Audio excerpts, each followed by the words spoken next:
Au nom du Père et du Fils et du Saint-Esprit. Amen. Ô Seigneur, envoie ton esprit et tout sera créé, tu renouvelleras la face de la terre. Bien-aimés dans le Christ, nous sommes aujourd'hui jeudi 10 août et l'Église nous donne de fêter Saint-Laurent, diacre et martyr. La parole de Dieu qui nous est proposée est extraite de l'Évangile de Jean, chapitre 12, versets 24 à 26. Bonne fête à tous ceux qui se prénomment Laurent. En ce temps-là, Jésus disait à ses disciples, « Amen, amen, je vous le dis, si le grain de blé tombé en terre ne meurt pas, il reste seul. Mais s'il meurt, il porte beaucoup de fruits. Qui aime sa vie, la perd. Qui s'en détache en ce monde, la gardera pour la vie éternelle. Si quelqu'un veut me servir, qu'il me suive. Et là où moi je suis, là aussi sera mon serviteur. Si quelqu'un me sert, mon Père l'honorera. » Acclamons la parole de Dieu, louange à toi Seigneur Jésus. Dans le sillage du martyr de Saint-Laurent, la parole de Dieu nous montre un peu cette question de la souffrance pour le Christ. Qui aime sa vie la perdra. Jésus montre cette image à ses disciples avec la question de sa passion, mort et résurrection lorsqu'il s'approche de cette passion, en montrant l'image un peu des plantes. Comment est-ce que la plante naît?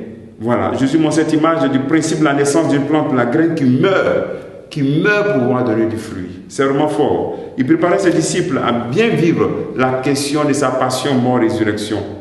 Jésus veut nous montrer la manière dont nous devons le suivre. Comment est-ce que nous devons le suivre?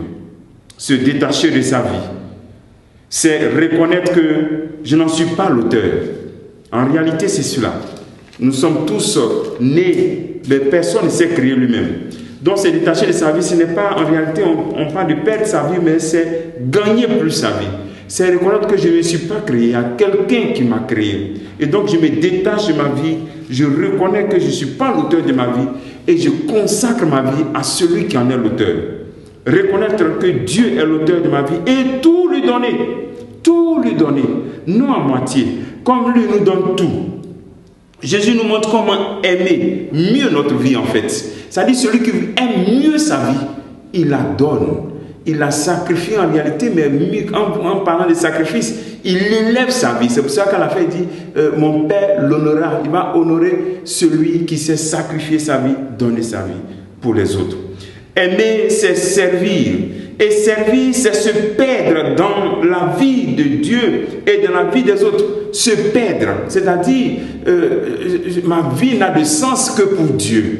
Ma vie n'a de sens que pour les autres. C'est-à-dire, une vie reçue gratuitement et je la donne. Et c'est ce que le Christ le dit. Ma vie, personne ne la prend, mais c'est moi-même qui la donne. Et nous qui sommes les disciples, on doit s'éduquer à cela. C'est-à-dire laisser perdre notre vie dans la vie de Dieu et perdre notre vie dans la vie aussi des autres. Imaginez ici dans nos familles, dans nos maisons, chacun rentrer dans ce principe.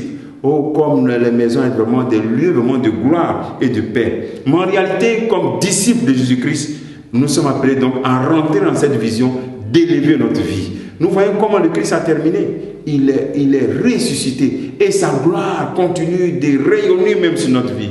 Alors, prends toi aussi ta croix. Prends ta croix, prends les passions, les difficultés liées à ton désir de suivre Jésus-Christ. Ne désespère pas. Dans le don de l'Esprit Saint, il y a ce don qui est la longanimité, où c'est cette persévérance face aux maux de ta vie.